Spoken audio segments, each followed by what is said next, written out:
Hi everyone, I am back to read Because of Winn-Dixie, chapter 20. So, chapter 20.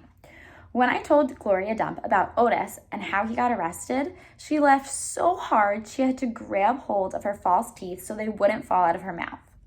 "Woo-wee," she said when she was finally done laughing. "That sure is some dangerous criminal." "He's a lonely man," I told her. "He just wants to play his music for somebody." Gloria wiped her eyes with the hem of her dress. "I know it, sugar," she said, "but sometimes things are so sad they get to be funny." "You know what else?" I said, still thinking about sad things. "That girl I told you about, the pinch-face one, Amanda?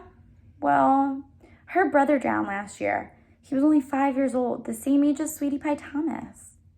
Gloria stopped smiling. She nodded her head. "I remember hearing about that," she said.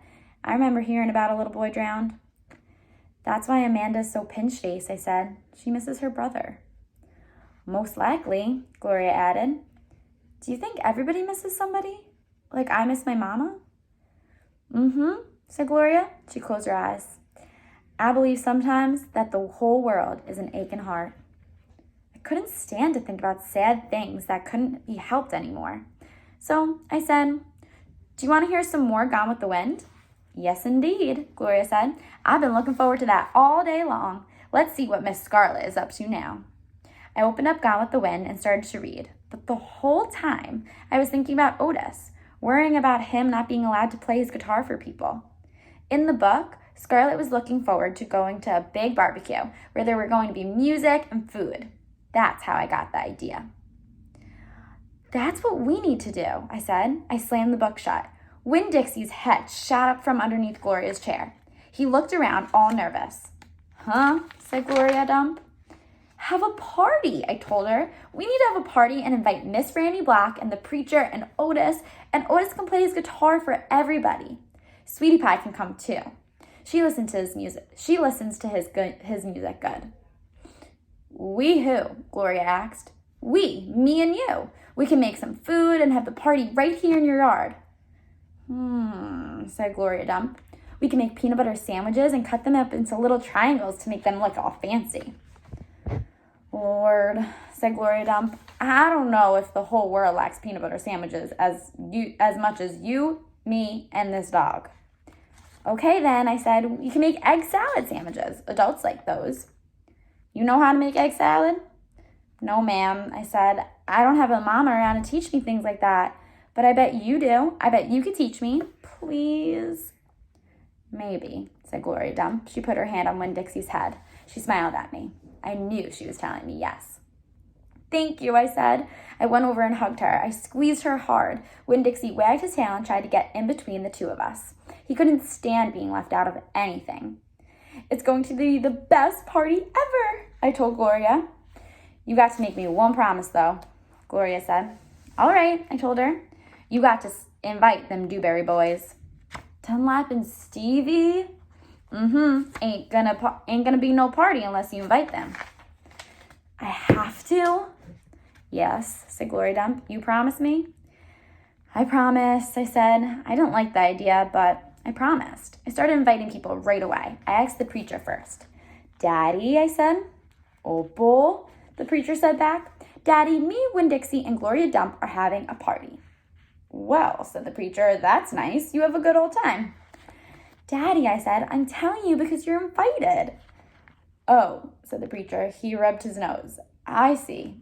Can you come?" I asked him. He said, "I don't see why not," he said. Miss Franny Black took the idea right away. "A party?" she said, and clapped her hands together. "Yes, ma'am," I told her. It will be kind of like a barbecue at 12 Oaks in Gone with the Wind. Only it's not going to be as many people, and we're going to serve egg salad sandwiches instead of barbecue." "That sounds lovely," Miss Franny said, and when she pointed at the back of the library and whispered, "Maybe you should invite Amanda too." "She probably won't want to come," I said. "She doesn't like me very much." "Ask her and see what she says," Miss Franny whispered. So I walked to the back of the library and I asked Amanda Wilkinson in my best manners voice to please come to my party. She looked around, all nervous. "A party?" she said. Yes, I said. I sure would like if you came. She stared at me with her mouth open. Okay, she said after a minute. I mean, yes. Thank you. I would love to. And just like that, I promise. And just like I promised Gloria, I asked the Dewberry boys. I ain't going to no party at a witch's house, Stevie said. Dunlap knocked Stevie with his elbow. We'll come, he said. We will not, said Stevie. That witch might cook us up in her big old witch's pot. I don't care if you come or not, I told them. I'm just asking because I promised I would. We'll be there, said Dunlap, and he nodded at me and smiled. Sweetie Pie was very excited when I invited her. What's the theme? She asked. Well, there isn't one, I said. You got to think of a theme, she told me. She stuck her knuckle in her mouth and then pulled it back out. It ain't a party without a theme. Is this dog coming? She asked. She wrapped her arms around Winn-Dixie and squeezed him so hard that his eyes almost popped out of his head. Yes, I told her. Good, she said. You could make that the theme. It could be a dog party. I'll think about it, I told her. The last person I asked was Otis. I told him all about the party and that he was invited, and he said, no, thank you. Why not? I asked. I don't like parties, said Otis. Please, I begged. It won't be a party unless you come. I'll give you a whole free week of sweeping and arranging and dusting if you come to the party. That's what I'll do. A whole free week, Otis said, looking up at me. Yes, sir, I told him, but I don't have to talk to people, right? No, sir, I said. You don't, but bring your guitar. Maybe you could play us some music.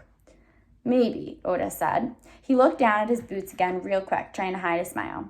Thank you, I told him. Thank you for deciding to come. All right, pause. I'm going to have you predict what's going to happen at this party, at this barbecue party that Opal's putting together. I'd love to hear your thoughts. So comment below or comment on Google Classroom.